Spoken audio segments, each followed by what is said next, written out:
I think when we go to AI, I always love to talk about evolution, and it's not that things have really started at this stage, start much, much earlier. And as we have seen, it's not only the artificial, but the natural intelligence has also progressed over the period of time. And most of the time, I love to say that humankind was always doing inventions which were trying to elevate human close to the God, control the nature, right? Air conditionings, bombs, anything that we have done, we have always tried to tell God that we can do what you're doing.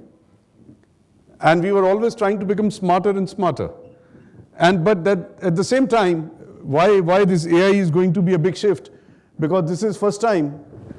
AI is going to be a big shift because this is first time. Apart from trying to be in control, we have now allowed we being in control.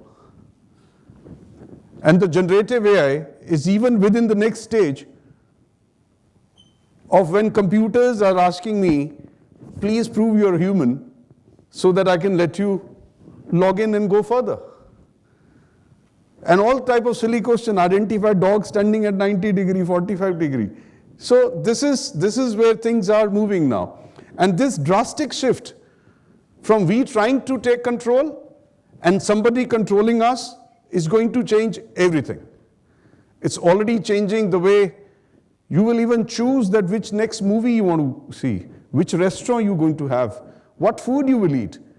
Without you knowing about it, all these options pop up in front of you, and obviously they're presented in a manner that you'll say, yes, this is what I was looking for. So almost as of now, I will call it the artificial intelligence has reached a stage that they're able to do philosophy of indoctrination on you. They're able to tell you what you should think. And that's what the humankind was always proud of, that we had the thought process and everybody else didn't have that thought process up to that. And our thought process is driven by something else. Like Bill Gates said, business at the speed of thought. And that's what is also bringing one more change, that the technology which was relevant today and could have been relevant in earlier era for 5 years, 6 years, 7 years, is generally not relevant beyond a year, sometimes 5 or 6 months. That's the reason every next phone version, every next whatever app you're using version is trying to do something new. So in the business of speed of thought, if some leaders go slow, the possibility of you becoming extinct is very, very high. So while we all talk about AI, security and all, it's good to know that it's hitting all of us always, everywhere. Security is one part of it. And yes, what are the changes that will bring into the security part of it? Let's look at that and let's discuss that as well. But it's everywhere. It's not limited to just security or just, because if it is hit your thoughts, it'll hit everywhere. And what are the changes? We are looking at security, and let's see whether this particular aspect is going to help us any bit in security or not. Look at the crime trend. This is one of the things which security traditionally in the homeland scenario has been looking at. At the borders, yes, it's been the conflicts, security of nation, everything else, but crime has one of the major things which we talk about in traditional sense when it comes to security. Yes, resiliency is a newborn chapter, but still I'll go the traditional way and look at other aspects later. World over, the typical physical crime that we used to define as crime is declining. Murders are declining, a lot of these aspects all are declining. Yes, this doesn't cover the non-traditional crime, which is the cyber crime and everything else. If you see those graphs, they're exactly opposite in nature. So if this crime is declining, that means the mitigations we were holding, controls we were holding to get this security done are no more needed. Right? Initially, you were trying to say there should not be theft, locks, keys and whatever, but now I can do theft over the wires.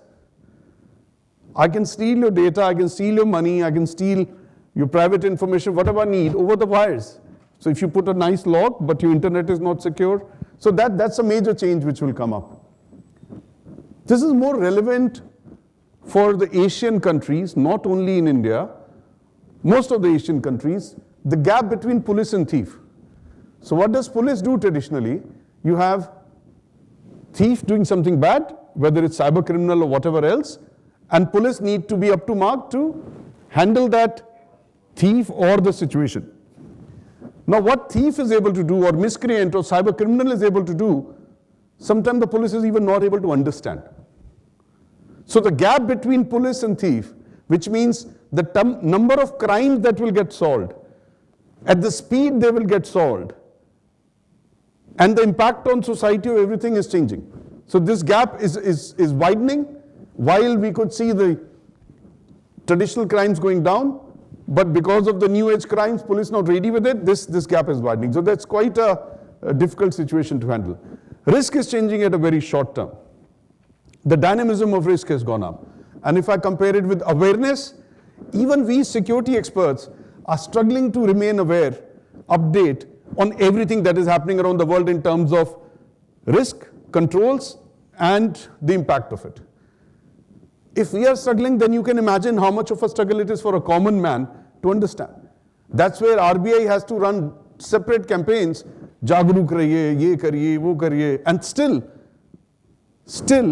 we have few lakh cyber crimes being reported every day in India. That's where we are, and out of which the solved cases are not more than 0.01%. How safe that business has become. So if you're in the business of security, you have huge issues. If the business of the crime, how safe that business has become. If the solving of rate of crime has gone down to as low as 0.01%. So no. So we have these challenges, and what is security doing about it? Obviously, money being spent is one of the indications of what security is doing about it. So what was being done as far as the global commercial market is concerned, obviously the money on technology is going up and up. And what's expected is further going to zoom up in 228 to 343 billions. And mind you, this is all official data. As we know that there is tons of business which will happen outside the books, it's not included here. And the Asian market especially is known for business outside the books. So what will happen, or what is already happening, or already has happened enough, is that technology is going to do most of the security. And now coming specifically to when we're looking at what this security is going to do, the impact of technology is going to be on both sides. Miscreant side and the control side. We already know that there can be live manipulation of data. You can have a feed of audio being supplied in somebody else's voice, as good as that you will agree that who the person is. I'm sure you have seen, even the TV ads say that there is mother and a daughter doing yoga together, and daughter receiving call in mother's voice that I need money. Video feeds, the generative AI, that's, now look at Microsoft launched this, and Google has also done it, so I don't want to say just one company, most do it. So if you're holding a lecture here in English, this can be actually telecasted in Iran, and I'm speaking Persian language there, most probably not wearing the Sikh style turbans, wearing a Iran style turban and speaking in Persian. This is what the technology created as a facility for a CEO so that he can speak in the local language to all their employees. Just like the dynamite created to help humankind, but obviously it didn't help as well. The same technology can be used to even relay message to my father that how I need this money now. And unfortunately, this use is becoming more than the actual use. And maybe, yeah, Srini has developed a lot of AI-based solutions. I don't know, do you have ready something which will identify this immediately? Identified by the generative AI and the AI that is there. So replacements of those can be identified, and also you can also built in, like how you said, integrate the things that are not there in those videos and then broadcast them. Like how you said that your figure is changed when you are talking in the Iran, right? Those modifications is possible with the AI. The only problem is how far you want to go. That's the question. No, thanks. That's heartening to know that at least if they are developing something, you're also developing the counters in time. So yes, how it happens is maybe some of people who are non-technical like me, I love to get to more deeper thing. So how it happens is any video is basically some collation of series of pictures. The traditional, you would have seen how the pictures were played because they were reels, and every next picture will have a slight change of movement of hand, and that's how you could see that as a motion. So what happens on the digital front, the complete picture as such is some collation of lot of smaller pixels, or we can call it pictures even.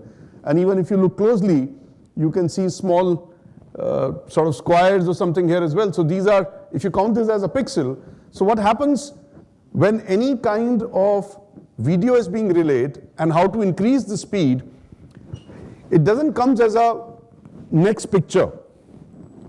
Whatever happened in terms of motion, if my hand moved and rest of the picture remained constant, only these pixels where the hand moved are counted. So that there's a video which is relayed at a higher speed, better clarity, and what generative AI on the miscreant side does, while there is a genuine pixel change, they will make a forceful pixel change if they want to change my face, want to change the voice message or anything else.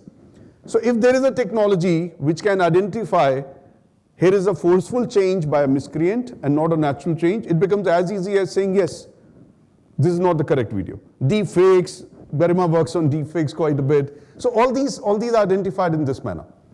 And if you have the right technology, you can actually identify deepfake in 1 second. And if you don't have it, it will continue. So impact of technology on both sides, how the crime is being done and how we need to control, is going to be huge.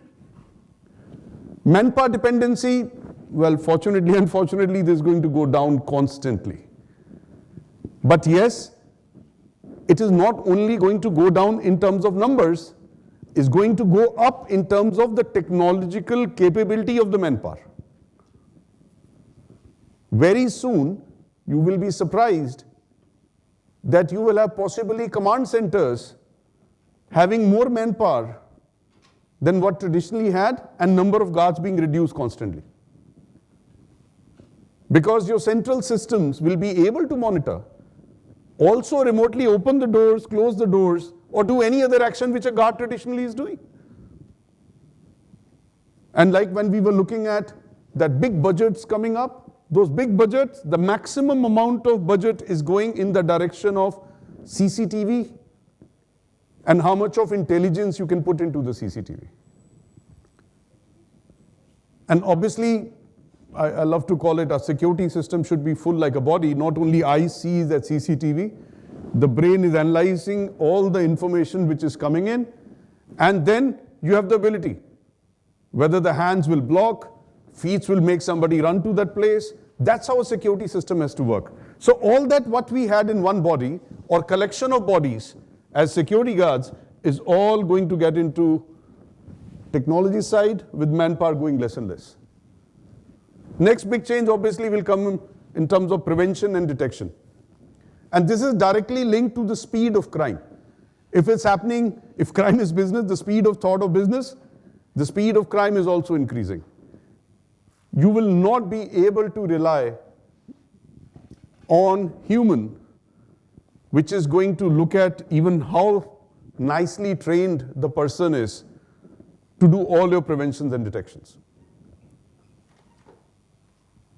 Because the cyber criminals and all other criminals are evolving at a much faster pace than we are.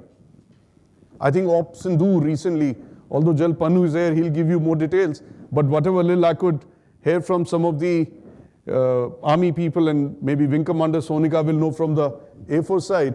So I think one thing which we did to Pakistan was show them some phony planes. And what did they respond with? They immediately came with the AD mechanism, the air defense mechanism to shoot at them. even where the AD is a secret. Moment they came with the guns and we got to know the location of ADs, we could hit them. Something same will happen to your guards as well. Or it'll happen to your firewalls. It'll happen to all the systems you're putting in. They will make your security controls look in one direction so that something else can be done. So that's how your multiple tiers, your multiple controls of prevention and detection have to work integrated, have to work in as much efficacy as possible. Last but not the least, you need to have your response and posture much higher. Well, I'm sure a lot of you have read about it, if not seen it or handled these cases. When we're talking about cybercrime, it is going to as down level as an individual shop. There are a lot of retail shops selling clothes or whatever. All of a sudden, their data is locked. And when it's done, if your GST returns were tomorrow, your data is locked today. So that you're not able to fill your GST returns in time. And just to some of you who do not know this, GST returns and filings not done in time also have a criminal liability in India. That's how seriously it's viewed. And how seriously these criminals study all this. And then after they have logged your data, there'll be something on your screen, I need this much money. If you need your data back, whatever you want to try, it will not work. They're as open as about that. And how they need the money? They need money in a cryptocurrency, in an account. This is how it works. So how do you identify? And when I'm talking about retailers at that level, see the timing. By tomorrow, if you don't file GST, you're in trouble. So there is a constant factor which is hitting you that you have to handle it now. One of the largest insurance company in the world, one of the largest, I don't want to take names and get sued for defamation, but if you Google enough, you'll find the name as well.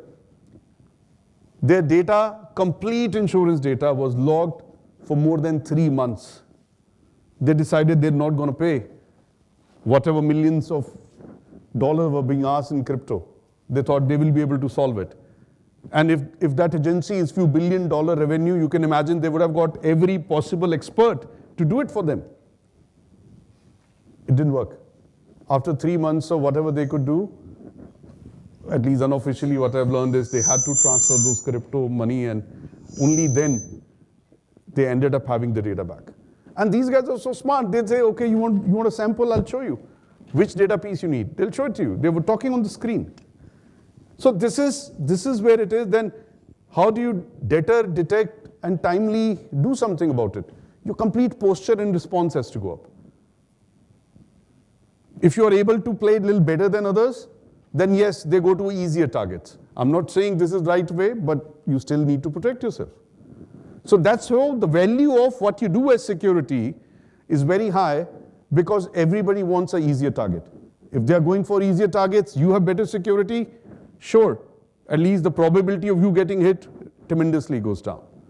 So if I try to sum collate all this, what is happening is, you're playing chess now with a computer who exactly has mapped every possible move you can do.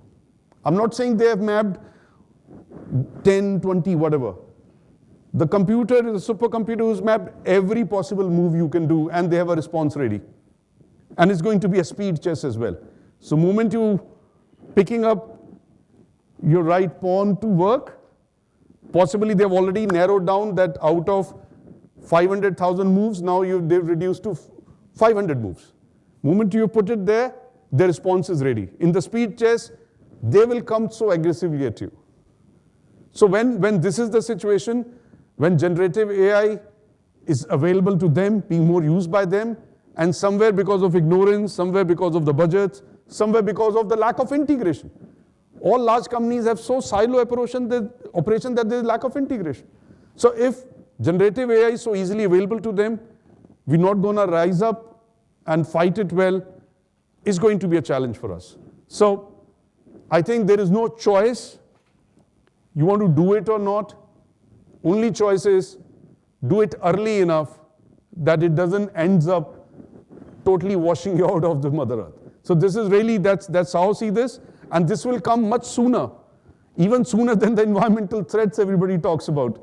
This is going to come much sooner. So I think we are in difficult position, and all of us security professionals have a collective responsibility to move faster, get the right response.